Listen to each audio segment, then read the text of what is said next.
Good morning, everyone. And of course, I especially greet my former colleague, His Excellency Minister. Good to see you again. Also old friend. It is such a pleasure to be here as the director of the OECD Development Center, which I will tell you more about, but also as an Icelander. I have to tell you, this is my improv section here, that it is amazing because I was in politics in Iceland for 20 years altogether, give or take, in various roles. And now I'm working on policy making, focusing on the developing world. And I use Iceland as an example so often, and it has come as such a surprise. But that's also something that I will be focusing on here, policy making and all of the things that we've been discussing here, how important it is to get it further past the borders of like-minded countries, because as I'm learning in my job now, policies that worked in Iceland, guess what? They can work in Rwanda or Nairobi or wherever, all places in the world. So now I usually bring Iceland to the multilateral system. Now I'm bringing the multilateral system to Iceland. So it's such a pleasure to be here today. And at the OECD, we take several approaches to well-being. My colleague Romina Borini was supposed to be here yesterday, but so last season she got COVID, so she couldn't be here. But she's working on the well-being indicators from sort of that perspective within the OECD countries. What I am going to focus on, as I said, on the global dimension, and based on the work that the OECD Development Center is doing with developing countries. And this has been mentioned here by several speakers, the need, this morning, the need to take it further. Chris Brown, for example, who talked about the unbalanced development and the need to balance that. So everyone in here has heard of the OECD, I presume, but fewer maybe of the OECD Development Center, which I'm the director of.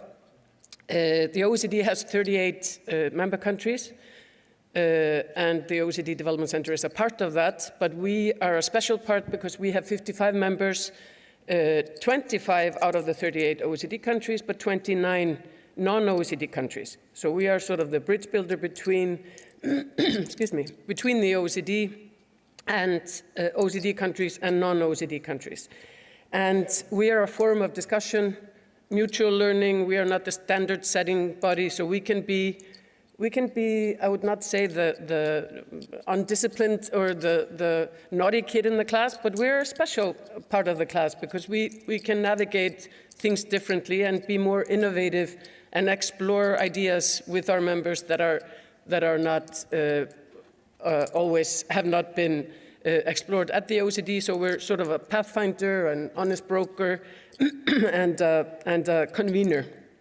And every day I have the opportunity to meet with representatives of our members and learn about their priorities, their policies, and their emphasis on increasing well-being of their citizens.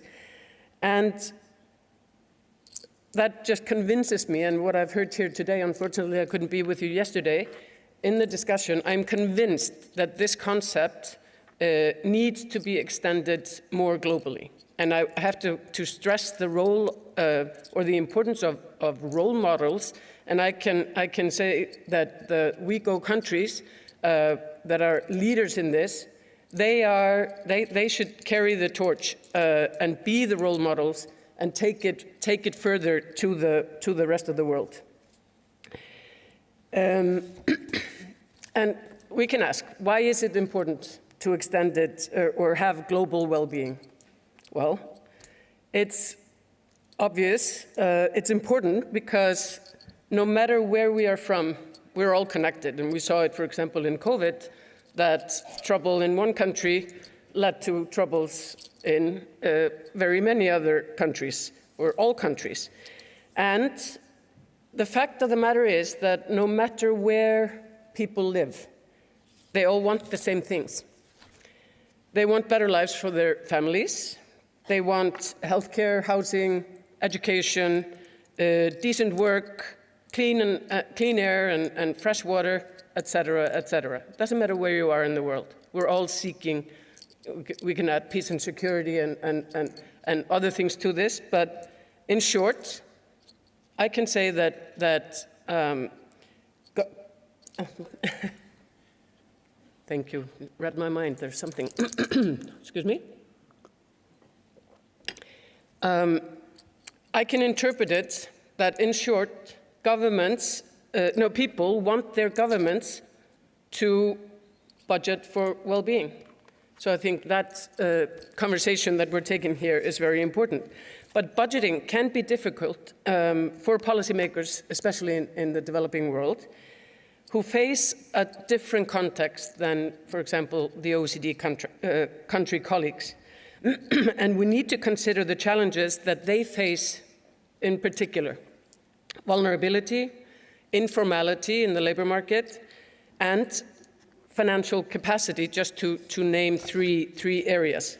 And if we begin with vulnerability, across the global south, people are being hit by ongoing crisis and, of course, the ramifications of geopolitical tensions that we obviously all feel.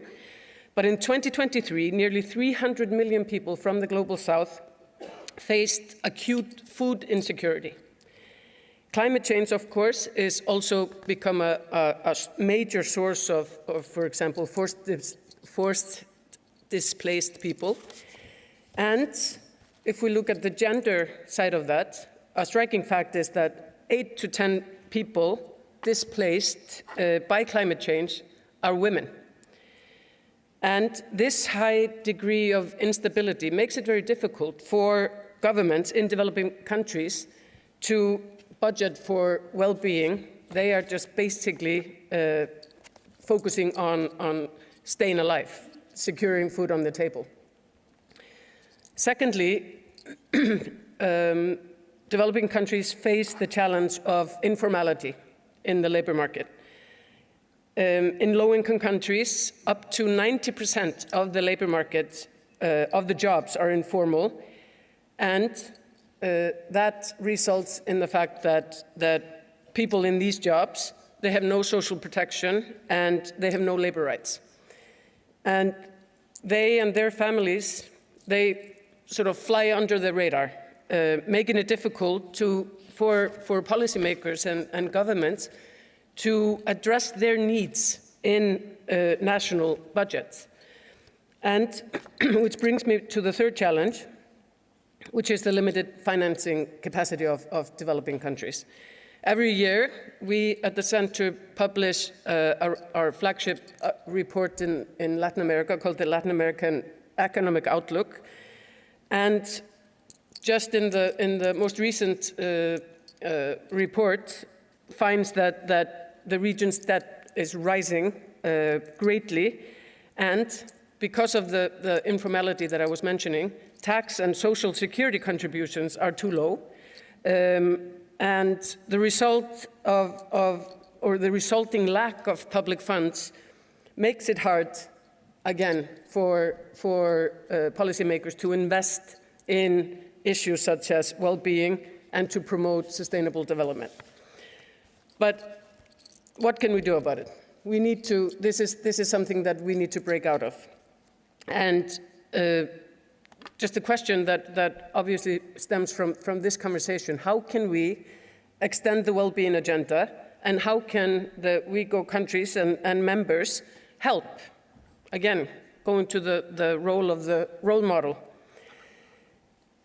For a start, we need to better understand of how to craft holistic policies. There's a lot, well-being indicators. We have, whole of society models. We have all sorts of lingo to explain what we're doing.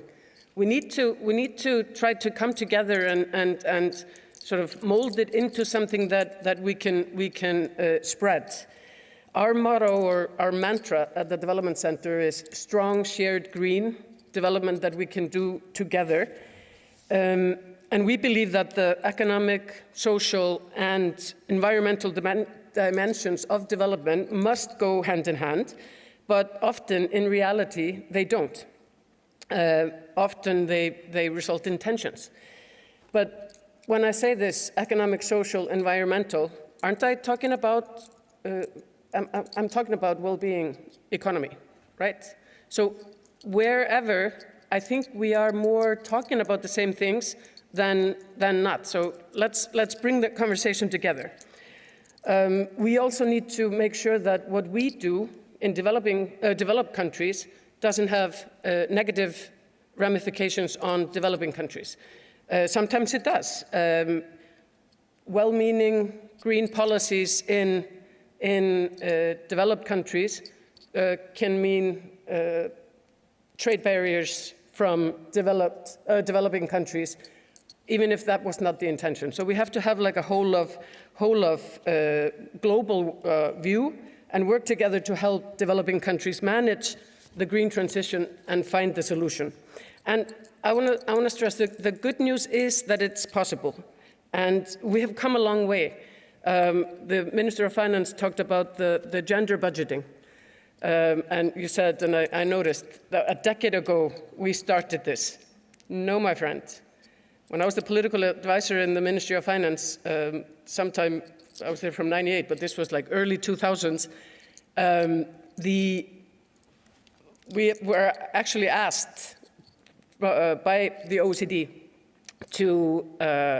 for the then minister to come and address something called gender mainstreaming at the OECD. And we were like, I don't know what it is. It was a novelty, and it was supposed to be about budgeting. And he was like, okay. It took me some convincing to convince him to go. But so it took 10 years, obviously, to convince the system. And long after that minister left, because you talked about a decade. So it took a decade to convince the system that this was a good idea. And then after that. So it's progress is possible. We need role models. We need to have consistent, concise, and coordinated policies.